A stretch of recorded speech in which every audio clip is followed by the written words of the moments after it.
भाई गर्मियां चल रही हैं पीक पे, एंड ऐसे में बात आती है कूलर्स की। आजकल आप देखोगे ऑफलाइन मार्केट में हर दुकान के बाहर डब्बे के ऊपर डब्बा चढ़ा हुआ है कूलर का, एंड चढ़े भी क्यों ना, क्योंकि हर कोई एसी लेता नहीं, एंड कूलर एक अफोर्डेबल ऑप्शन बन के आ जाता है। कई लोग कूलर प्राइसिंग की वजह से लगाते हैं क्योंकि थोड़ा सा सस्ता पड़ता है एसी से, एंड कई लोग प्रैक्टिकलिटी की वजह से। कुछ ऐसे बड़े हॉल्स या जाइंट रूम्स जहां पे एसीज लगवाना उतना ज्यादा प्रैक्टिकल नहीं है, वहां पे कूलर ही काम आता है। वो कहते हैं ना, जहां पे तलवार काम नहीं आती वहां सुई से काम हो जाता है। लेकिन प्रॉब्लम ये है कि मार्केट में आज की डेट में ना हजार तरीके के कूलर्स हैं, कोई तो छोटा बड़ा, प्लास्टिक, मेटल, डेजर्ट, प्राइवेट, इतना एयर फ्लो, उतने लीटर, मतलब कि लगता है भाई कूलर लेने आया हूं या क्या करने आया हूं। समझ में ही नहीं आता है कौन सा सही है अपने लिए। मार्केट में जाते हैं तो दुकानदार अपनी सेल करने में लगा रहता है, एंड ऑनलाइन चेक करते हैं तो हर ब्रांड चिक चिक के बोलता है कि मैं तो बेस्ट हूं जी। तो ऐसे में हम कहां जाएं, कौन सा कूलर लें? इसी बात पे आई प्रॉमिस, अगर ये वीडियो आपने लास्ट तक देख ली तो आप ये दोबारा से सवाल कभी नहीं पूछोगे कि कौन सा कूलर लें, क्योंकि इस वीडियो के अंदर आपको कंप्लीट गाइड देने की कोशिश करूंगा, जिससे आपको खुद सेल्फ अवेयरनेस आ जाएगी कि आपको कौन से कूलर की नीड है। तो स्टार्ट करते हैं। जैसे हर फोन की एक स्पेकशीट होती है, इतने जीबी रैम, उतने जीबी की स्टोरेज, इसी तरीके से कूलर में दो मेन पार्ट्स हैं, जो कि है इसका air throw and air delivery. देखो, एयर थ्रो का मतलब है कि कूलर की हवा कितनी दूर तक जाएगी। अगर आप 10 से 12 फीट अगर दूर खड़े हैं एक कूलर से, एंड वहां पे आपको अगर हवा प्रॉपरली आ रही है, तो इसका मतलब उस कूलर का एयर थ्रो 10 फीट या उससे ज्यादा का है। ये चीज उन लोगों को सबसे पहले देखनी चाहिए जो एक बड़े स्पेस के लिए कूलर खरीदने निकले हैं मार्केट में। आप Amazon या फिर फ्लिपकार्ट या किसी भी ऑनलाइन वेबसाइट पे जब भी आप कूलर देखोगे तो वहां पे हाइलाइट्स के अंदर लिखा रहता है कि इस पर्टिकुलर कूलर की कितनी एयर डिलीवरी है, कितने फीट तक या दूर तक आपको हवा फेंकेगा। वहीं दूसरी तरफ एक मेजर वर्ड आप हर जगह पे देखोगे कूलर की स्पेकशीट में, वो होता है एयर डिलीवरी। इसका मतलब ये होता है कि कितनी हवा, यानी क्वांटिटी, हवा की क्वांटिटी कितनी एक बार में पर मिनट निकल रही है। इसको मेजर किया जाता है CFM यानी क्यूबिक फीट पर मिनट पे। सो यहाँ पे भी बेसिकली सिंपल सी चीज है, जितनी ज्यादा एयर डिलीवरी उतनी ज्यादा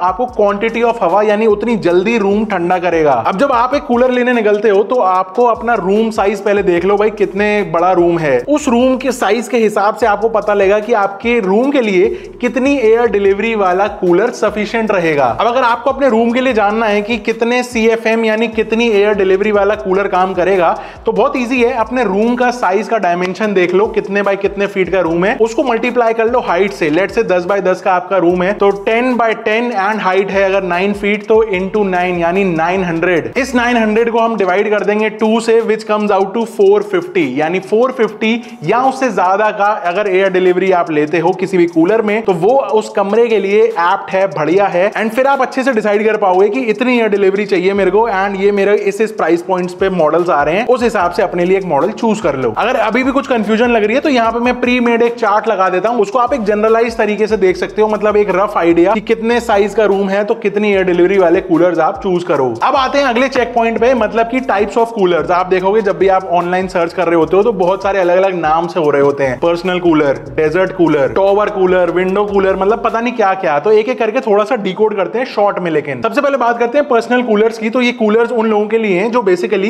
एक छोटी जगह में रहते हैं, जस्ट लाइक एक हॉस्टल है या कमरा है। इनकी टैंक कैपेसिटी यूजुअली 10 से 30 लीटर की होती है, एंड ज्यादातर ये तब आपको सूट करेगा जब उस कूलर का उस रूम के या उस एरिया के अंदर एक या दो यूजर्स ही हैं उसका फायदा उठाने के लिए। एंड इनको पर्सनल भी इसीलिए कहा जाता है क्योंकि ये छोटे होते हैं, कॉम्पैक्ट होते हैं, तो इसमें मोटर भी छोटी लगी होती है तो बिजली भी कम लगती है। अगली कैटेगरी पे चलते हैं, तो वो है टॉवर कूलर्स। ये उनके लिए जिनको मॉडर्न डिजाइन पसंद है, एंड ये वर्टिकल डिजाइन में यूजुअली आपको देखने को मिलेंगे, जस्ट लाइक अ टॉवर। इसमें टैंक कैपेसिटी लगभग 25 से 50 लीटर की होती है, जो कि एक मीडियम साइज रूम्स के लिए इनफ होते हैं, एंड एयर थ्रो भी काफी फोकस्ड होता है। अब यहाँ पे आपको थोड़े से एडिशनल फीचर्स मिल जाएंगे, जैसे कि लो नॉइज ब्लेडलेस फैन, ये आपको रात में सोने में और ज्यादा हेल्प करेंगे क्योंकि कम शोर होता है तो मतलब नींद और अच्छी आएगी। पोर्टेबिलिटी के एंगल में भी ये टॉवर कूलर्स काफी सही होते हैं, क्योंकि मोस्टली जितने भी आजकल नए जनरेशन के टॉवर कूलर्स आ रहे हैं सब में पहिए लगे होते हैं, तो आप इजीली मूव अराउंड कर सकते हो उनको। अब बात करते हैं विंडो कूलर्स की। विंडो कूलर्स का डिजाइन कुछ ऐसा होता है कि जैसे किसी भी खिड़की में इजीली फिट हो जाए। अब इसी वजह से इसके अंदर पोर्टेबिलिटी ना के बराबर ही समझना, एंड इसका सबसे बड़ा फायदा ये है कि अंदर की गर्मी को बाहर निकाल के फ्रेश एयर अंदर ले आता है, तो थोड़ा सा कूलिंग और बेटर देता है। यूजुअली इन वाले कूलर्स की टैंक कैपेसिटी 40 से 60 लीटर तक इजीली मिल जाएगी आपको, एंड ये भी काफी अच्छे रहते हैं अगर आप इसको मीडियम साइज के रूम के लिए यूज करना चाहते हो तो। एंड इसके बाद लास्ट कैटेगरी है डेजर्ट कूलर की। आपने देखा होगा ये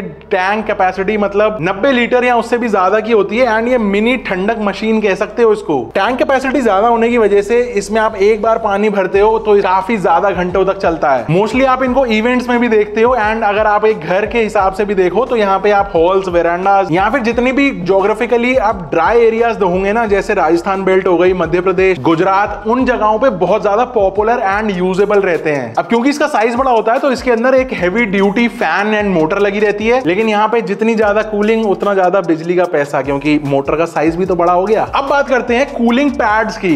कूलर का एक मेन हिस्सा है भाई कूलिंग पैड्स, बदलने पड़ते हैं टाइम टू टाइम। लोगों को लगता है कि यार क्या झंझट है, कौन कौन से तरीके के कूलिंग पैड्स आ गए हैं आजकल मार्केट में, उनको थोड़ा सा डिकोड करते हैं। अब देखो कूलर की एफिशिएंसी ना काफी हद तक कूलिंग पैड्स के ऊपर भी डिपेंड करती है। वैसे तो यूजुअली अभी तक वो सिर्फ घास वाली पैडिंग यूज होती थी, लेकिन अब कुछ सालों से एक नया generation of pad type add हो गया है जिसको हम कहते हैं हनीकॉम्ब पैड। यूजुअली आजकल जितने भी नए जनरेशन के आप देख रहे हो कूलर पूरी मार्केट में, तो वहां पर आपको ये हनीकॉम्ब पैड्स ही मिल रहे हैं। इसमें छोटी छोटी हेक्सागोनल सेल्स होती हैं जो सरफेस एरिया बढ़ा देती हैं एंड ज्यादा पानी सोख लेता है, जिस वजह से कूलिंग ज्यादा कर पाता है वो कूलर। एंड मजे की बात, इसमें मेंटेनेंस भी कम होती है एंड स्मेल भी कम आती है। अब वुड वूल पैड्स या फिर ट्रेडिशनल घास वाले पैड्स की बात करूं तो वो काफी सस्ते पड़ते हैं, लेकिन उनकी लाइफ शॉर्ट होती है। ये पानी जल्दी एब्जॉर्ब कर लेते हैं, लेकिन सॉगी भी जल्दी हो जाते हैं। और हाँ, सबसे मेन बात की इसमें स्मेल आने लग जाती है कुछ ही टाइम के बाद से, अगर प्रॉपर सफाई ना हो तो। ऊपर से हर सीजन के बाद इनका रिप्लेसमेंट बहुत ज्यादा जरूरी हो जाता है, लेकिन आई वुड सजेस्ट कि आज की डेट में आप हनीकॉम्ब वाले के साथ ही जाओ, कोई दिक्कत उसमें आती नहीं है। इसके बाद बात करते हैं motor type and inverter compatibility की। तो देखो मोटर भी यहाँ पे ना दो तरीके की आती है। पहली है नॉर्मल मोटर, ये वही ट्रेडिशनल इंडक्शन मोटर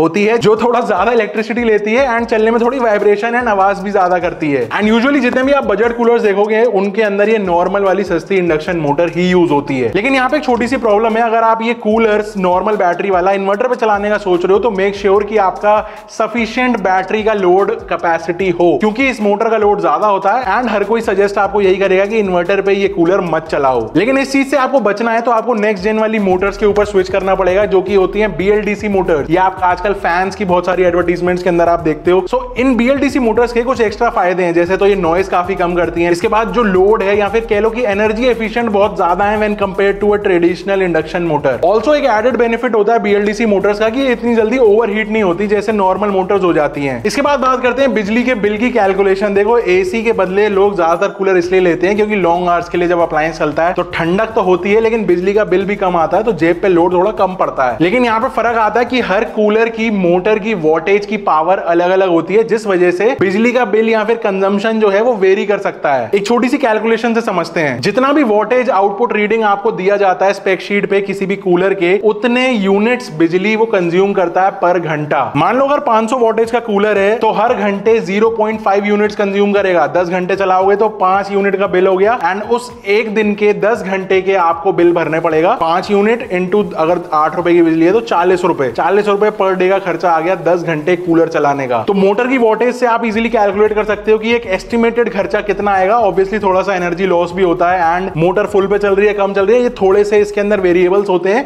लेकिन आप एक एस्टिमेट निकाल सकते हो। तो ये वाले जितने भी पॉइंट्स हैं ना, ये मैंडेटरी चेक पॉइंट्स मैं इनको बोलता हूं। ये सारे वो पॉइंट्स हैं जो आपको खरीदने से पहले देखने ही देखने हैं। इसके बिना परचेज डिसीजन मत बनाना कोई भी कूलर लेने का, जब तक आप इन पॉइंट्स को अपने लिए खुद से डिफाइन ना कर लो कि मेरे को क्या सूट कर रहा है। लेकिन अब बात करते हैं कुछ ऐसे फीचर्स की जो मैंडेटरी नहीं है बल्कि गुड टू हैव है, मतलब थोड़े से ज्यादा पैसे दे दूं तो शायद ये भी फीचर मिल रहा है। सबसे पहला आजकल रिमोट कंट्रोल, क्योंकि एसी रिमोट कंट्रोल से चलता है तो यहाँ पे कूलर भी आज की डेट में रिमोट कंट्रोल से चलने लग गए हैं। देखो भाई सिंपल सी बात है, आधी रात को अगर नींद के बीच में उठ के स्पीड कम करनी पड़ रही है कूलर की तो मूड खराब हो जाता है, प्लस थोड़ा सा अनकंफर्टेबल सा लगता है। एंड वहीं पे अगर रिमोट होगा आपके कूलर का तो वहीं लेटे लेटे आप उसको कंट्रोल कर सकते हो एंड इसी बात ये कंपनी थोड़े से एक्स्ट्रा पैसे ले लेगी आपसे। इसके बाद एक ऑप्शन आ रहा है आजकल ऑटो रिफिल। आपने देखा होगा वॉशिंग मशीन में काफी पहले टेक्नोलॉजी आ गई थी कि भाई आप पाइप लगा देते हो एक नल के आउटलेट पे एंड वहां से ऑटोमेटिक जितना उसको पानी चाहिए होता है वो रिफिल ले लेता है एंड उसको वॉशिंग प्रोसेस कर लेता है। कुछ वैसे ही तरीके से यहाँ पे कूलर्स में भी ऑटो रिफिल का ऑप्शन आ गया, जब पे आप एक ही बार कनेक्ट कर लेते हो उसको आउटलेट से एंड उसके बाद आप भूल जाओ आपको बार बार बाल्टियां भर के पानी पलटने वाला सिस्टम या फिर पाइप कनेक्ट करने वाला, वो सब मैनुअल झंझट खत्म। अब ऑटो रिफिल वाले कूलर्स आ रहे हैं, आप उनको भी प्रेफर कर सकते हो। इसके अलावा एक एड ऑन है आइस चेंबर। आजकल ये ना बड़ी मस्त चीज लगी मेरे को, अगर और ज्यादा क्विक कूलिंग, जैसे एसी में टर्बो कूलिंग होता है ना, वैसे ये आइस चेंबर काम करता है कूलर्स के अंदर। बेसिकली एक ट्रे लगी होती है, उसके अंदर आप आइस भर के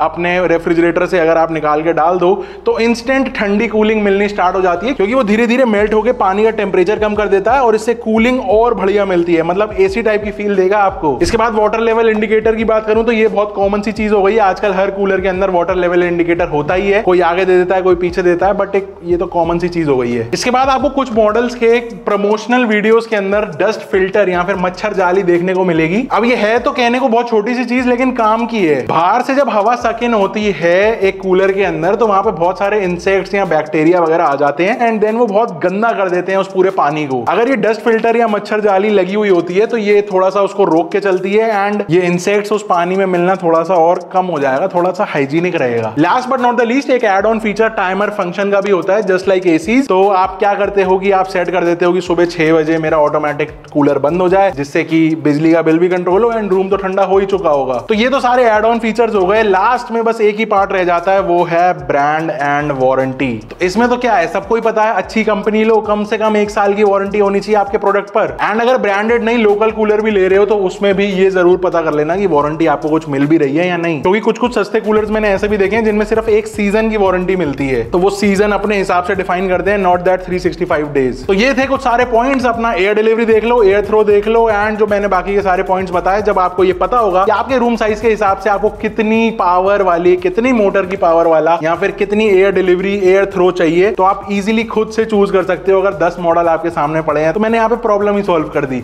अब इसको और ज्यादा इजी करने के लिए मैं नीचे डिस्क्रिप्शन में कुछ तीनों चारों अलग अलग कैटेगरीज के 2-2, 3-3 ऑप्शन आपको डाल दे रहा हूं, जो मेरी रिसर्च के हिसाब से गुड इनफ है। मैं किसी भी ब्रांड का यहाँ पे प्रमोट नहीं कर रहा, कोई किसी ने मेरे को पे नहीं किया। जो मुझे कूलर अपने हिसाब से बढ़िया लगेंगे वो मैं नीचे डिस्क्रिप्शन में लिंक्स डाल दूंगा, तो आप चेकआउट कर लेना। एफिलिएट वाले लिंक्स होंगे, चैनल को थोड़ा सा कमीशन मिलेगा अगर आप उनसे कुछ परचेज करते हो, जिससे ये चैनल चलता रहता है। So I will see you in the next one. Till then stay safe, stay sarcastic, see ya and goodbye। And ये वीडियो पसंद आई हो तो सब्सक्राइब करते हुए जाना।